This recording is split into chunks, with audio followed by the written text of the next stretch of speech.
Salut tout le monde, côté micro, c'est Mahdi Kantawi, cher auditeur, chère auditrice, j'espère que vous allez bien.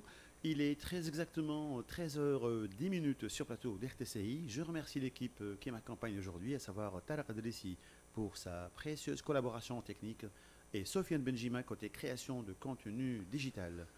Dans le cadre de Panache, en ce dimanche 26 octobre 2025, j'ai le plaisir de recevoir parmi nous sur le plateau d'RTCI un invité de qualité, pour parler d'un sujet qui s'articule autour des relations internationales et de géopolitique, à savoir une nouvelle guerre froide, décryptage des tensions entre grandes puissances. Aujourd'hui, nous allons plonger au cœur des relations internationales pour mieux comprendre les dynamiques qui façonnent le monde d'aujourd'hui, qui préfigurent celui de demain. Alors, nous parlerons des grandes puissances, de leur rivalité, de la montée du monde multipolaire, mais aussi des impacts pour l'Europe et la Tunisie. Pour nous éclairer sur ces enjeux, j'ai le plaisir d'accueillir mon invité. Il s'agit de Monsieur Mohamed Sessi, qui est spécialiste Merci. en relations internationales, professeur à l'Université de Tunis et à l'ENA. Bonjour Monsieur Mohamed Sessi et soyez le bienvenu parmi nous sur le plateau d'RTCI. Bonjour Mehdi, merci de votre invitation et j'espère pouvoir éclairer le mieux que je peux par rapport à ces questions que vous allez me poser. Très bien. Alors, peut-on parler aujourd'hui d'une nouvelle guerre froide entre grandes puissances? La question se pose, hein. Euh, oui, pourquoi pas, mais c'est une guerre un peu atypique, c'est une nouvelle guerre, il y en a une partie froide de cette guerre, bien sûr, elle est commerciale, elle est stratégique, mais aussi on voit un peu l'émergence de quelques guerres chaudes, notamment en Ukraine et puis au Moyen-Orient. D'accord. Alors, comment on peut définir l'évolution du système international depuis la fin de la guerre froide? Mais tout d'abord, j'aimerais bien, si on discute un peu, comment les États-Unis ont-ils structuré l'ordre économique mondial à travers le FMI et la Banque mondiale? Très bien. En fait, les États-Unis, elle a émergé en tant que puissance mondiale dans les affaires mondiales depuis la Première Guerre mondiale déjà. Oui, Et elle met les pieds pour la première fois au Moyen-Orient à travers les intérêts pétroliers. Et puis, elle lance un peu une vision stratégique du monde par rapport à l'Europe, la restructuration des pays de l'Europe et puis le Moyen-Orient. Et ça a été annoncé déjà à la fin de la Première Guerre mondiale à travers le discours de Wilson qui a donné un peu la perspective pour après, mais réellement la stratégie elle a connu américaine par rapport aux affaires mondiales, elle a commencé à être claire après la Deuxième Guerre mondiale, à partir de 1945. d'accord. Alors, ces institutions ont servi à promouvoir la reconstruction et faciliter le commerce international et imposer un cadre économique influencé par Washington.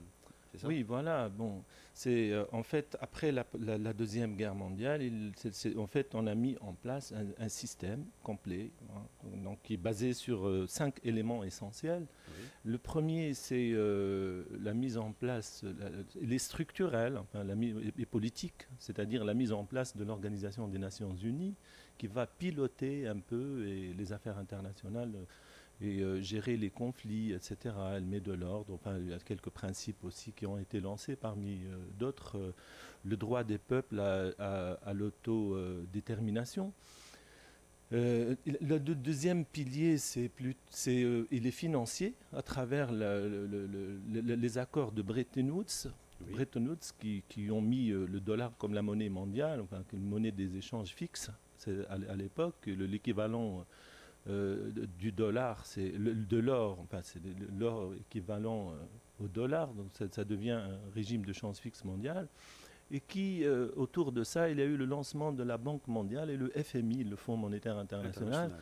Oui. et qui va financer l'économie mondiale, et en partant par l'Europe d'abord, à travers le troisième pilier, ce pilier il est économique, c'est le plan Marshall, c'est le financement du plan Marshall, qui va imposer quelques règles du jeu, notamment les grandes lignes de la politique économique de l'Europe, en dehors des investissements directs des États-Unis et le lancement d'un chantier, d'un grand chantier, financé par le dollar d'ailleurs, pour animer l'Europe. Ça, c'est le troisième pilier. Voilà. Le quatrième?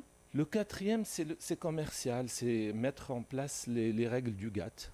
C'est les règles du GATT. Le GATT, c'est le General Agreement on Trade and Tariffs, c'est-à-dire l'accord, l'accord sur de libre-échange en fait, c'est un système qui permet de faciliter, l'objectif c'est de faciliter en réduisant les frais douaniers entre les pays fondateurs, pilotés bien entendu par les États-Unis, pour faciliter les échanges internationaux. Il faut savoir qu'à cette époque-là, l'Europe, elle sortait d'une guerre, elle est affaiblie par l'appareil industriel et économique, il est en démarrage, il est en train de reprendre en place, et c'est à cette époque même, en 1947, on lance le GATT qui facilite les échanges donc au bénéfice des États-Unis.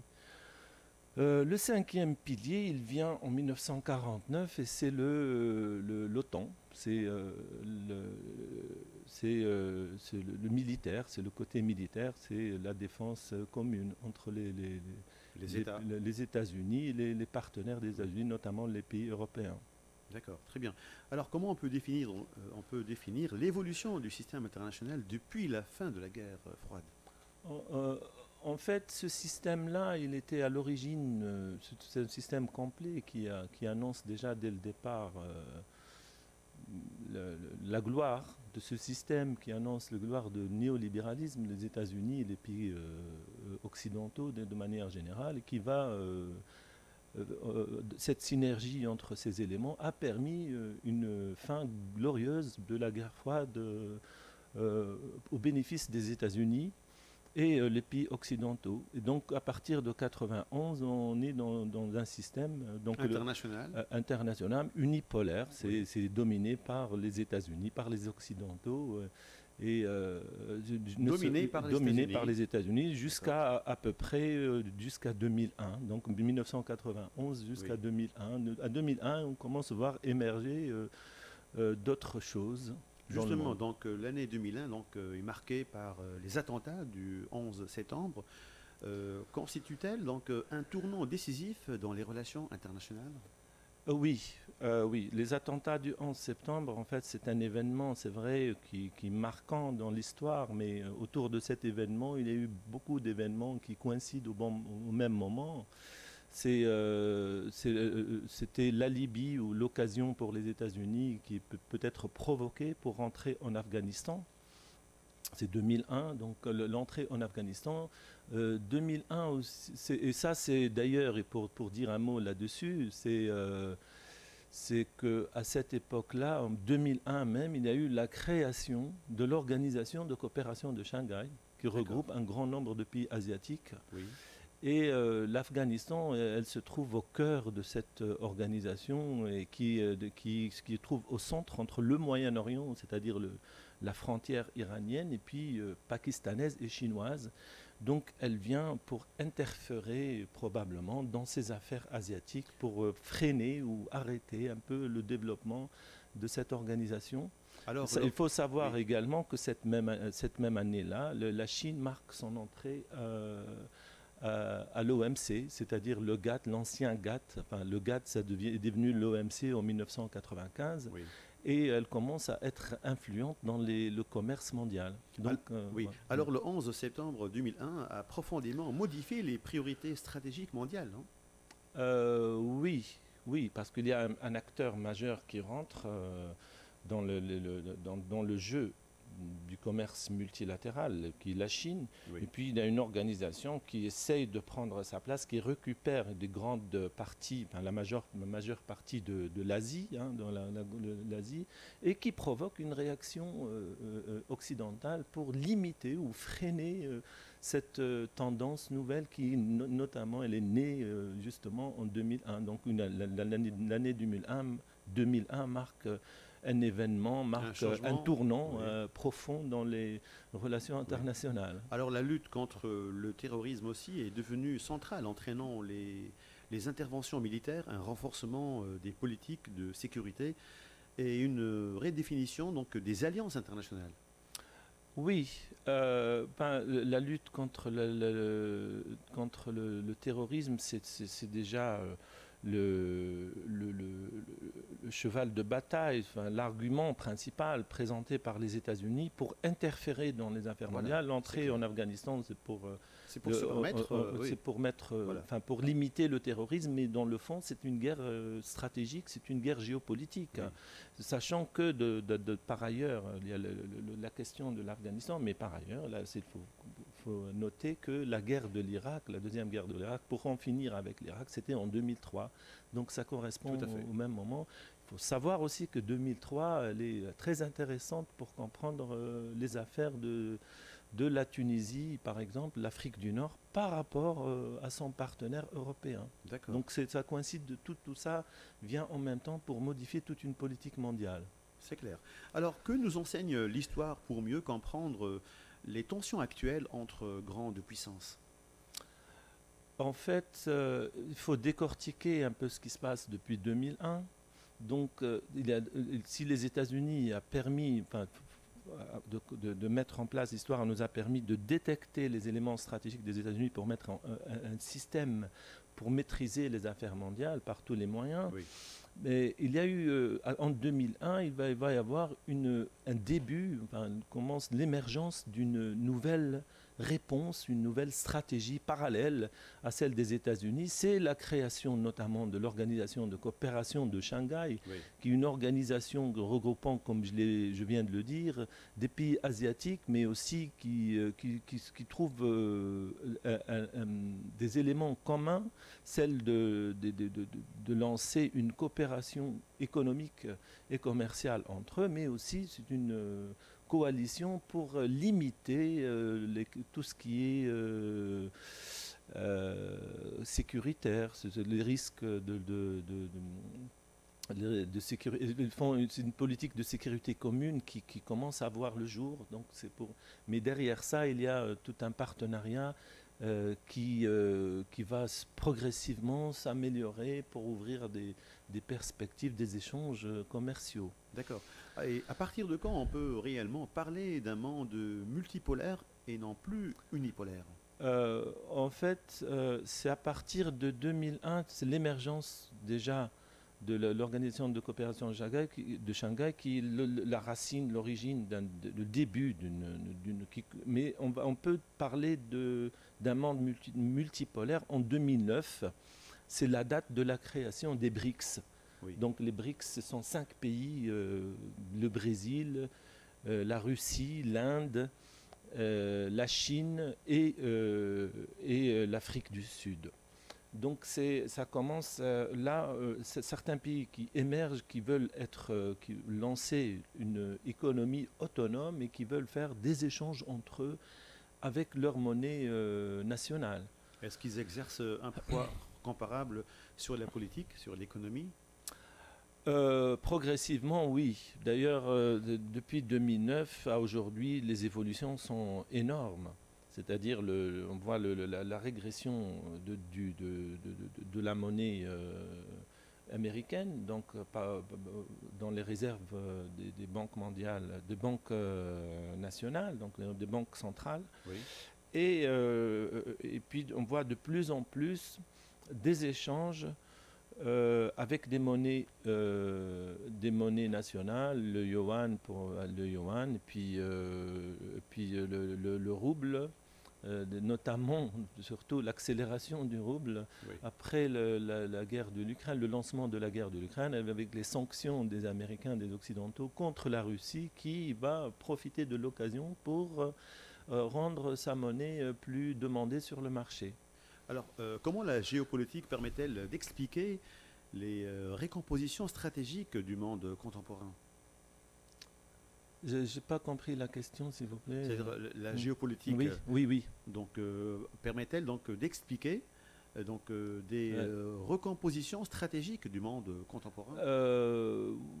En fait, le monde il est en train de se recomposer Ouais. sur le plan géopolitique.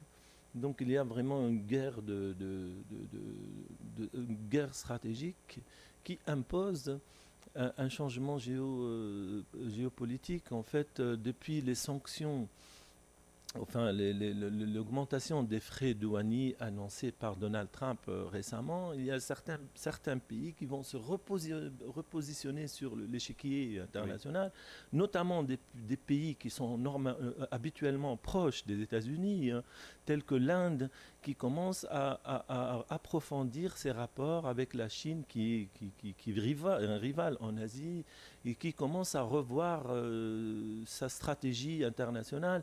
Aujourd'hui, on voit aussi le Japon, qui est traditionnellement l'élève fidèle à son maître aux États-Unis, qui commence à revoir sa stratégie de commerce, notamment depuis la demande des États-Unis, enfin l'obligation de payer des frais douaniers notamment au niveau de l'automobile, qui atteignent 25%. Et qui sanctionne largement l'économie japonaise, qui est déconnectée stratégiquement de ses voisins asiatiques et qui se rattache très fortement à l'économie occidentale. D'accord. Alors, comment caractérisez-vous donc la rivalité stratégique entre les États-Unis et la Chine, et peut-on donc la considérer comme une nouvelle forme de guerre froide entre Washington et Pékin? C'est une guerre spéciale, en fait. C'est une guerre froide. Elle est guerre annoncée, elle n'est pas très froide, en fait, mais elle n'est pas chaude non plus, hein. Donc, c'est une guerre commerciale, c'est un jeu d'échecs.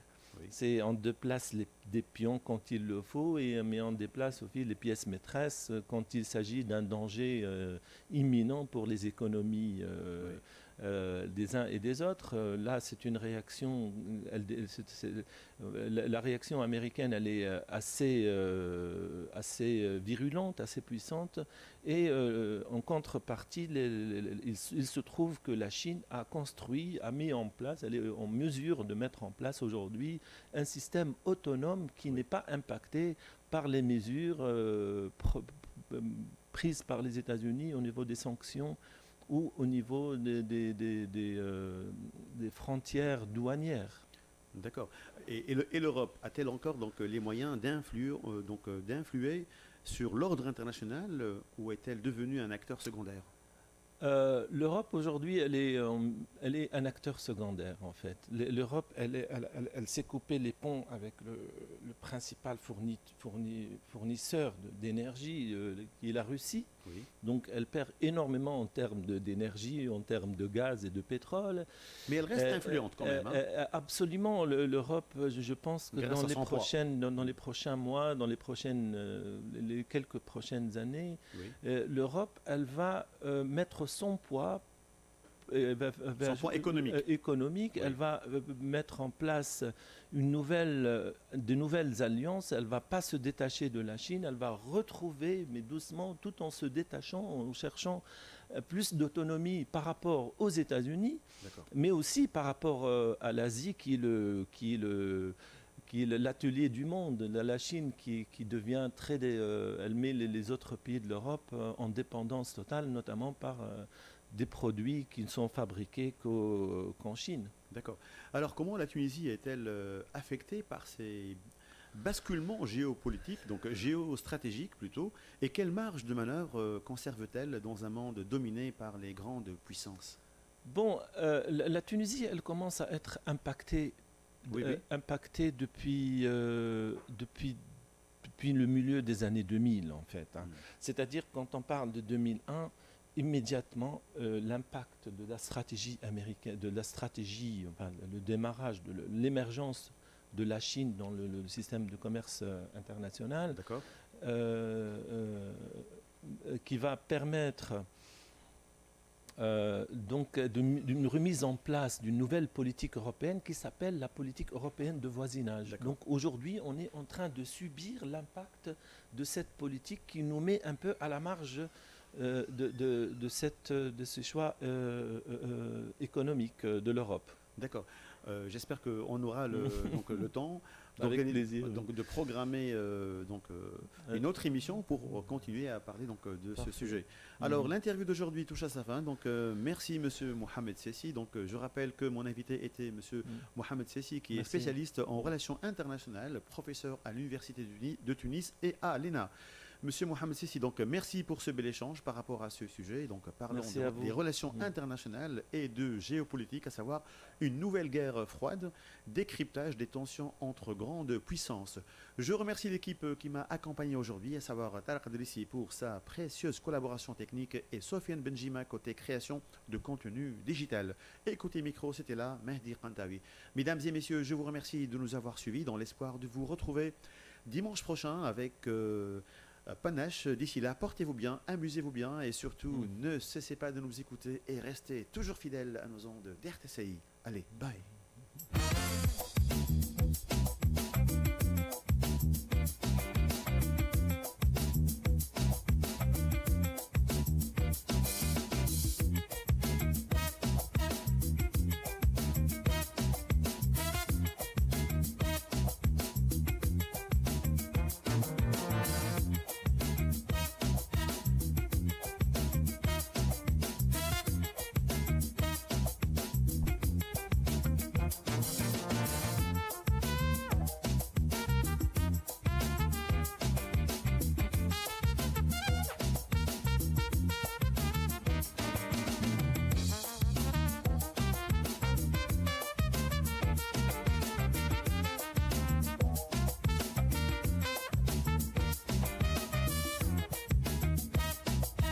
Journal.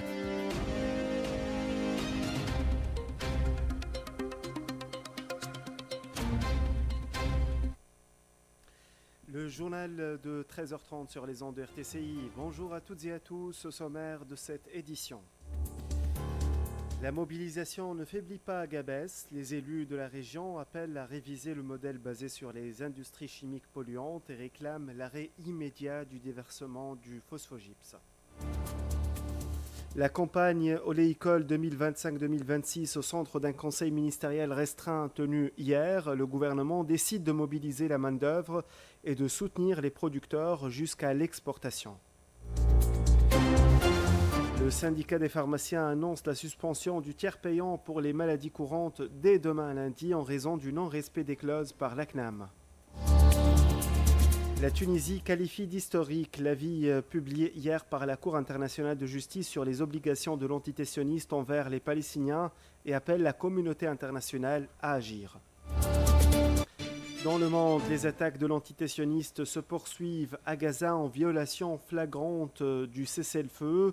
Les organisations internationales dénoncent une crise humanitaire majeure. Enfin, météo, température en légère hausse.